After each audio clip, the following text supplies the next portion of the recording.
First off, I just want to explain what an imbalance is. An imbalance in a chess position is not strength or a weakness inherently. It is a difference in a position. And if you learn to play around imbalances, you are maximizing the potential strengths of your position. Like for instance, take a look at this position here. And what are some differences in this position? What are the small strengths and weaknesses of both positions? Well, first off, you notice material is equal, so there's no difference like that. But what else can you see? Well, first off, black has a bishop pair as opposed to white's one bishop. That is a slight edge for black, so black would favor keeping the board open so he can maximize the use of his bishops, while white, on the other hand, would prefer it if the position were a little bit more closed. That's why his pair of knights would be able to roam better, do better circumnavigate the board compared to black's bishops. Another thing you can notice is that white is has a lead on development, where he has all his minor pieces are developed and his king is castled, while black still needs to develop his knight on b8 and still needs to castle his king. Also, if we look at space, white has gained a good amount of space with his pushed e-pawn. However, the e-pawn serves as a potential weakness since it cannot be supported by another pawn at this moment. This knight cannot move because it's currently tied down to the defense of this pawn. And so what do you think are going to be the general game plans of each side in this position? White is going to try to hold on to this pawn and gain an advantage with his initiative, I'm going to call it, because white has a lead in the development. His pieces are more active overall, and therefore he's going to try to take advantage of his lead in development and trying to play quickly and decisively. Black, on the other hand, is going to pile up on this pawn and will try to win this pawn slowly but surely, develop his pieces and get his king out of the center, win the pawn, and win a very long game of attrition. Now, according to the book, so the book mentions black owns the two bishops, and the position is fairly open. This makes us believe the bishops will prove superior. Black has no weaknesses in his pawn structure, but the only thing that can be looked upon is the potential weak pawn here, because it cannot really be supported at this time. White has an initial spatial plus in the center thanks to this pawn. Material is even, and the D file is open. There's no pawns on this file, but neither side can manage to occupy it with a rook at this time. White has a lead in development, and it's not clear if anyone has initiative. So in this position, white would love to make his knights active, because knights need to be in the center to be effective. So ideal squares would be something like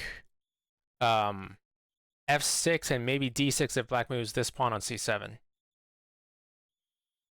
Two squares that call out to these are f6 and e4. White would like to place a knight on e4 and then somehow bash it into the hole on f6. But the problem is that using e4 as a post blocks the e file and makes it hard to defend, because an easy way to defend the pawn short term is to move the rook here to defend it. However, if you move a knight to the post here, it blocks the rook from defending the pawn. In the present situation, black will be able to castle quickly. In the absence of any weaknesses, will make it impossible for white to profit from this temporary plus. So white must defend his e5 pawn and find a way to advance his knights and make them active.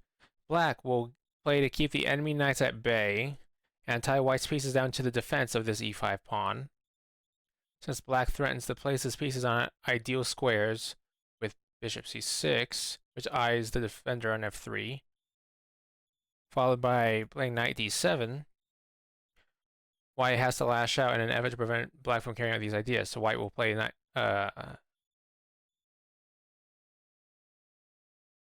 The knight gone. Why is the knight gone? Okay. Knight b5. Place the knight on an active square and attack c7. But black plays a good move, which is bishop takes b5, and white will take back, and black plays c6. Now I know what you're thinking. Black immediately gives up his bishop pair.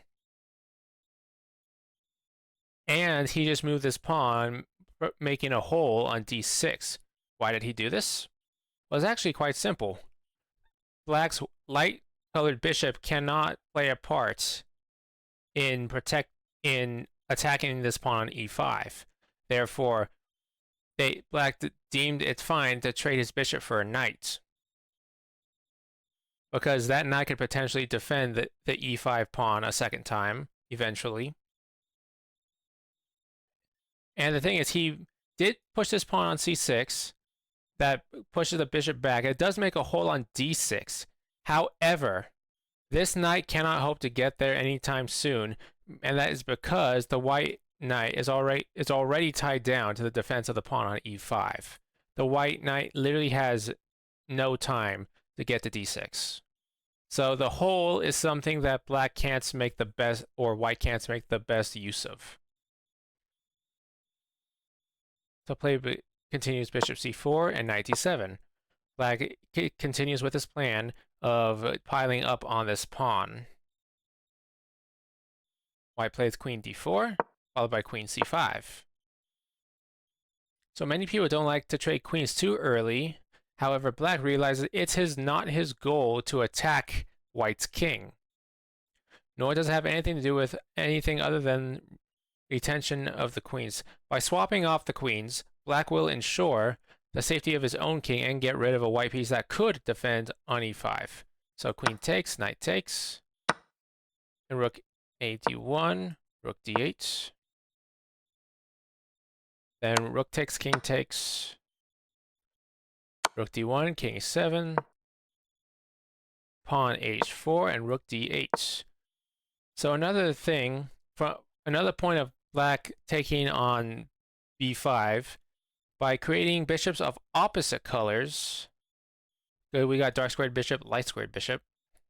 Black is able to attack e5 with his bishop, but white cannot defend with his own bishop.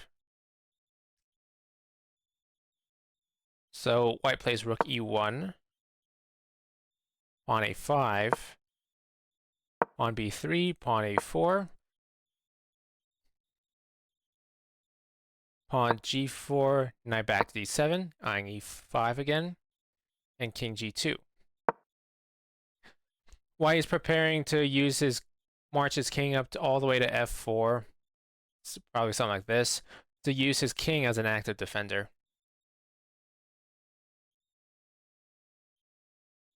After this, black plays knight b6, and king g3.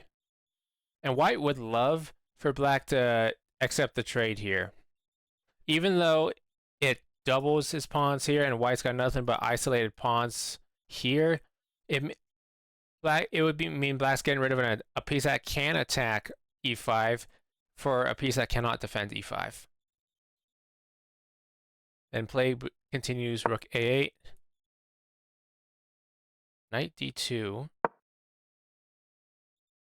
a takes b3, bishop takes b3, rook d8, knight f3, knight d7, king f4, rook a8, rook e2, and rook a5. And white is completely tied down to the defense of this pawn. Black goes on to score a long, tough victory.